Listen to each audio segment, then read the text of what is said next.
You set what you thought was a world record, turned out to be, but take me from that moment to the WSL awards and then what you realized at that point. Yeah, so I rode my biggest wave until that point in 18th of January 18. I truly felt like, okay, this was the biggest wave of my life. I think this is a wave that could put me in the world record book. I mean, this is something worth fighting for. And the category was unisex at the time. And so January, I started talking to the WSL. Look, this is, a wave that should be considered. Let's talk again about doing the separation of the women and men. And thought it was going somewhere, but they were not very specific about what they were doing behind the scene. And I went to the awards in April in California, and they never showed my wave.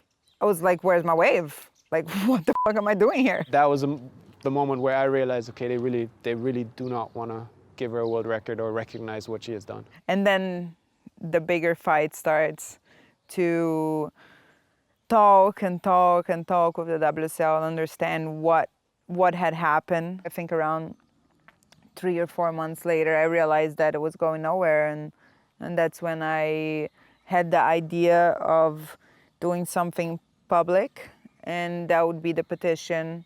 And I needed some support, exposure. With that, I also decided to retire, because who's gonna petition against their own sport league and not retire, right? I mean, I'm gonna go out and I'm gonna say, all those things about them and say how incapable they are and how they have prejudice or whatever. And I'm gonna go back and they might never respond an email again, Right. I might be banned. Right. That was a real possibility in my mind, I'm gonna fight against them publicly. I might be banned. It was more than 20,000 signatures on the petition, and even right when the petition went live, they contacted me. It was very quick. It was same day. It's all happening. Please take it out of the website. And I was like, look, I cannot. This can only be taken out of the website when I have my world record in my hand. So I, left it going until it was official, and I was given the world record, and then we closed the petition. Toe surfing is, for a lot of people in surfing, not surfing, A lot of people say that's cheating. They're not real surfers. So I think it's not just her being a woman, not just her, but so many factors that just play into what she resembles to them. It's it's a complicated situation. What was your reaction when you found out it happened? Oh my God, I cried with my dog. Jesse from the WSL, I think, texted me or called me and said, go, it's happening. I hung up and I was like, oh my God. And you know why? Because it was so stressful. Yeah. It was not nice. It was not nice to be begging for something that I thought I deserved. It made me sad, broke my heart, and I lost hair over it. I had Really? I had blocks of hair fall out of my head. So I could tell the stress was getting to me, it was just not. I was still dealing with the anxiety disorder intensively, so yeah, it was too much. The record-setting wave, biggest wave surfed in 2020. You had said you've never been so close to such a powerful explosion. Explain that. The noise that wave made when it broke right behind me was the scariest thing I've ever heard. And I felt humbled.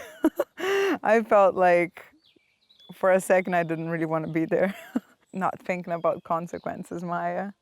It's like one of those moments where you realize you risked it again and you just put yourself out there, and you might get lucky or you might get not. And there's this fine line. You want to be close to the fire, but you don't want to catch on fire. There was this sensation between me, Seb, and our team that, like, if I had really taken that wave on the head, the way I was, where I was, would have been very complicated. That wave looked humongous, like gigantic. And my vision was just seeing her disappear like a little dot. Looked really big, but it's really hard to judge it in that moment. But then when I saw the video, I was like, holy shit. What did you think of the public reaction to your second world record? The second world record had great reaction. I feel like that there was a solid story there to tell at that point. You know, there was a near drowning. There was a first world record that was fought for. And then there was a second world record. And, you know, I feel like the story became complete. I wasn't too surprised. And the wave, I mean, the fact it was the biggest wave of the season, not just from a woman's side. Right. It was for everyone. Explain the new set of measuring criteria that was used for that and why. Yeah, that was another fight too. I have a fierce competitor who's French, Justine, and she had an amazing ride that same year. And we were both wanting the world record. And I was scared under their judging panel and their criterias that I was gonna get badly judged, because the main sponsor had fired me. There was history there. There was a lot of history. And so I started getting worried, not about losing, but I started getting worried about how can I pressure them to create something that has a logic. And so that's when I started pushing inside the league that I wasn't gonna accept a record either way, if it was mine or not to be explained and have a reasonable science or theory even behind the measurement tool. Because to date, that's never been what they've done. No, never. Looked They've at- just given it out. Looked at by- pictures to judge. Exactly.